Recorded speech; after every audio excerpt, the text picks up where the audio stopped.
I have an Audible membership, and I had 6 credits sitting around, and so I've been going through Audible looking for books to read or to listen to other people read. And two of the books I really like is Thomas Dolby's At the Speed of Sound, and then there's one by John Taylor of Duran Duran, talking about his experiences going through Duran Duran. I also have Elton John's book. I just like listening to other musicians talk about their experiences, and Thomas Dolby's was really kind of interesting. I haven't gotten through his as far as I've gotten through John Taylor's. John Taylor just knows how to express. He's got really good lex.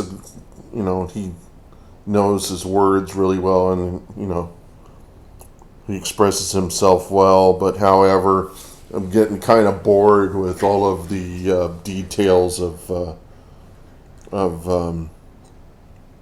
like them being loved by the fans, and then trying to figure out who's the most important one in Duran Duran. I had a friend in high school, and he was crazy about Duran Duran to the point to where if I referred to the urinal as John, he would take offense to it.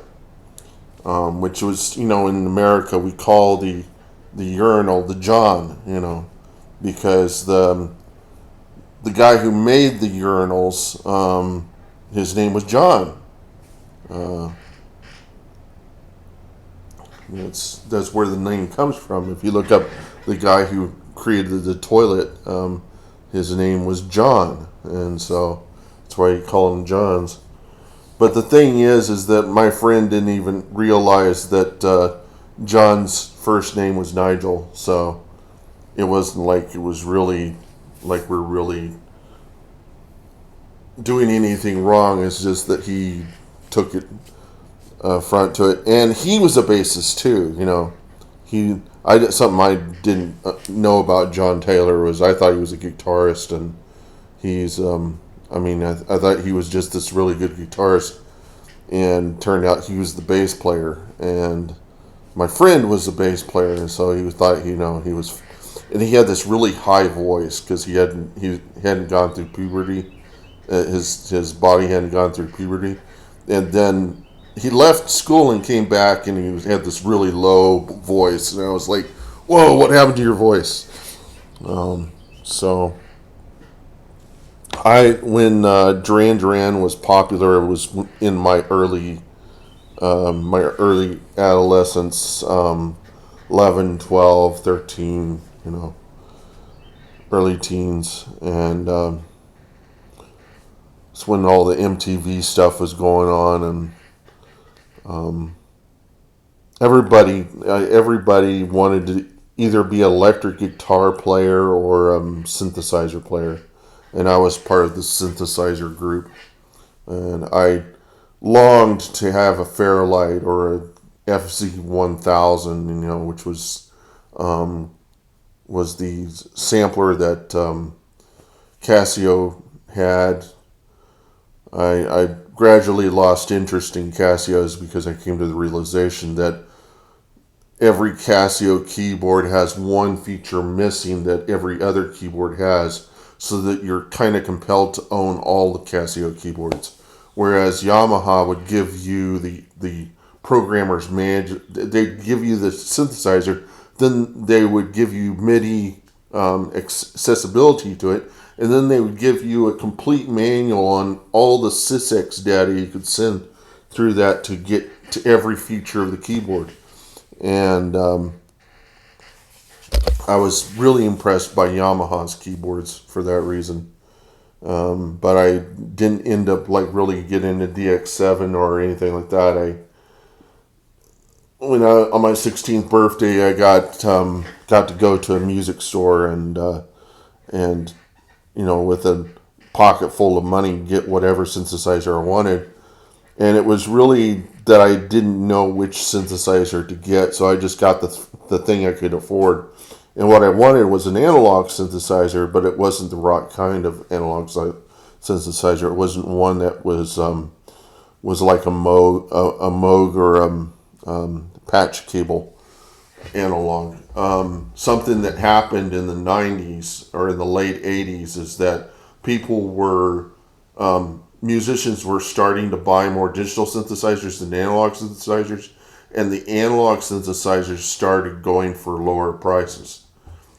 People today can't believe that such things, as an analog synthesizer going for like $600. But I mean, even a Moog, or they were going for just dirt cheap compared to the samplers and stuff, because musicians wanted samplers. They didn't want analog synthesizers.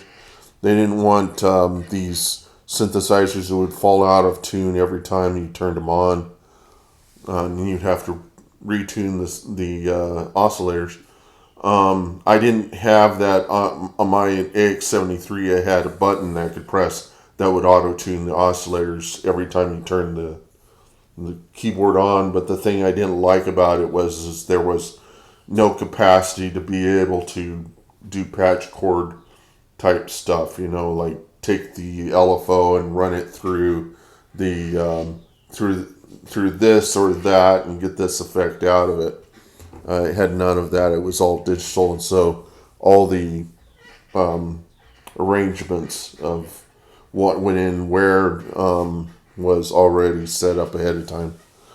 And something that I found out about the X73 is that it had MPC, it had Akai MPC inputs, so you could take that sampler and run it through the AX73, and I guess trigger samples in the MPC to play back in the analog synthesizer. And but the sampler that Akai made, which was that little box, the drum machine type sampler that had sequencers in it, and it could do this composition stuff. That thing was hugely popular compared to the analog synthesizer, which you had to get a computer or something to do sequencing with it. But I continued over the years to use it because it had velocity sensitivity, which my old Casio CZ101 didn't have.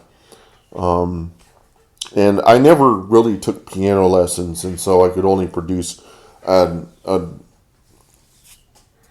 number of chords, and anything else I could produce was just experimentation. I was always really amazed by Billy Joel's chord progressions. Just these impossible chord progressions that he'd make that were could take you all sorts of places. And the same with Donald Fagen. Had these great chord progressions, and you'd hear anybody else was just using simple chord progressions. They weren't using anything very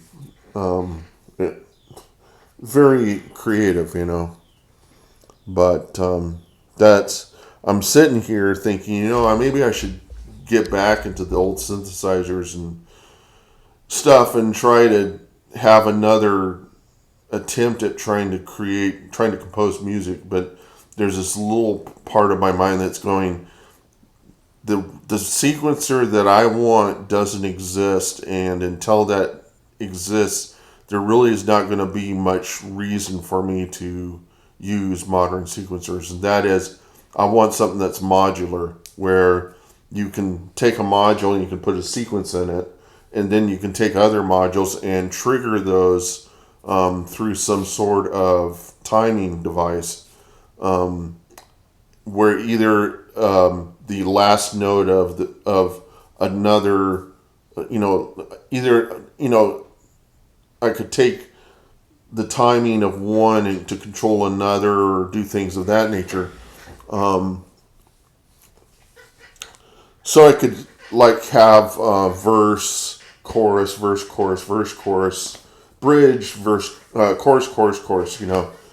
I could do sequencing that way rather than do it linearly, where you had to, if you did verse, chorus, and all that stuff, it was put in. Well, I've never found anything that's been really easy for sequencing, for arranging songs. It's always made, they call it nonlinear, but it's still linear because you're dealing with time and the notes. And a true nonlinear system would be something that would be modular, where you could actually control the timing of a sequence of notes. Have a variable time controller, so you could make it go slow or fast, and then possibly have some sort of AI that you could teach it to create certain styles. Make it pluggable, and nothing. I mean, I have lots of ideas, but I don't have the capacity to actually implement them. And a lot of the stuff that I've thought up over the years just doesn't exist. When I do get around to implementing something, it's tremendous source of entertainment for me, like my Rock Me Amadeus site. But that's kind of the limits of my programming ability. I can never write anything like a music application, and I've wanted to, but all the examples of source code I've found has always been very limited. It's like how to create a note or how to create a playback a sample, but nothing of the nature of creating a sequencer or getting making a full-fledged analog synthesizer or a full-fledged digital synth, because that stuff always is kind of rocket science, and or something that would it would be nice if somebody would create a kind of a halfway point, something that has all of the features in it, but gives you the capacity to add stuff on top of that, using the building blocks, using existing building blocks and so you could do your routing through through your software you would write, rather than having to use something on the level of what they've done with Blender, but do it with audio software. People always poo-poo Blender because it's such a hard 3D application to learn, but the reality of Blender is that it's got some very creative attributes to it that people will never learn until they start learning Blender. And then they go, oh wow, my software doesn't do that. My software doesn't do that. My software doesn't do that. How in the world did I end up not looking at the software and seeing all of the features that were in the software? That was something I learned early on, because I had forced myself to learn the software whenever it wasn't particularly attractive to anybody, because I had a vendetta to try to make it work, because it was freeware, and but as a result of it, it's really changed my whole perception of what a good application looks like, and it's one of those applications that once you learn it, it's going to always be around. So once you learn it, you just expect that it'll always be there, and that you never lose your skills with that. All other commercial software, the skills that you invest in these skills, but then the software disappears, or it goes to another level, and all the stuff you knew you can't use on the next version of the software because they're changing stuff around, That doesn't happen so much with Blender. And Blender had forward and backward file format compatibility. That's because he tagged all the data, tagged all the data, and anything that changed would not be able to have backward compatibility, but he could water it down. He could force for the earlier versions of the program. He forced that on it, but these days it's like you've got multiple ways of rendering. You can use CUDA, which is using your graphics card to accelerate your renders. It has the old rendering system that was originally made for Blender that was shit, but it was fast shit. And then they have the better rendering engine, which requires more rocket science ability because you have to go in and customize your shaders, and you have to really specify what it is you want rather than just kind of using something that just works, like the older rendering engine. And its shader system's completely modular, and it's more like playing around with an analog synthesizer. You can take stuff from this module and run it into that module, and you can take these modules and run into this thing. You can use that thing to control the transformation. You could use a texture to control the transformations on a texture for something else, and it gives you a lot of stuff to play around with.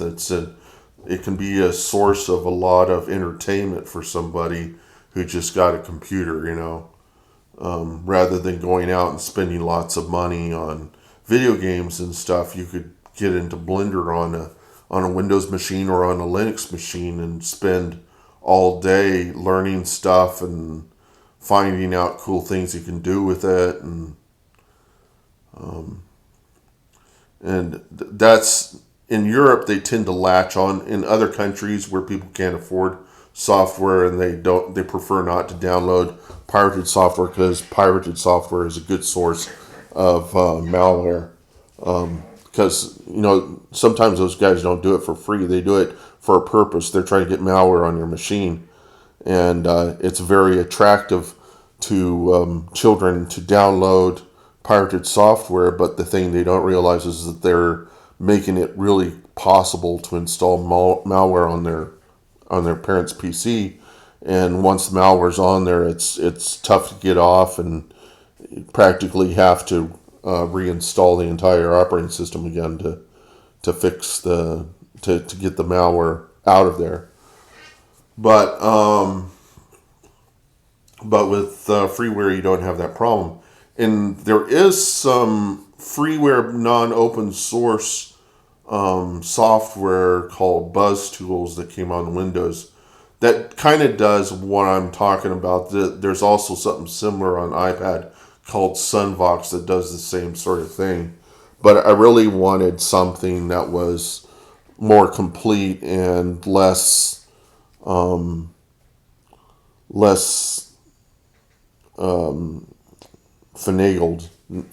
less hackerish.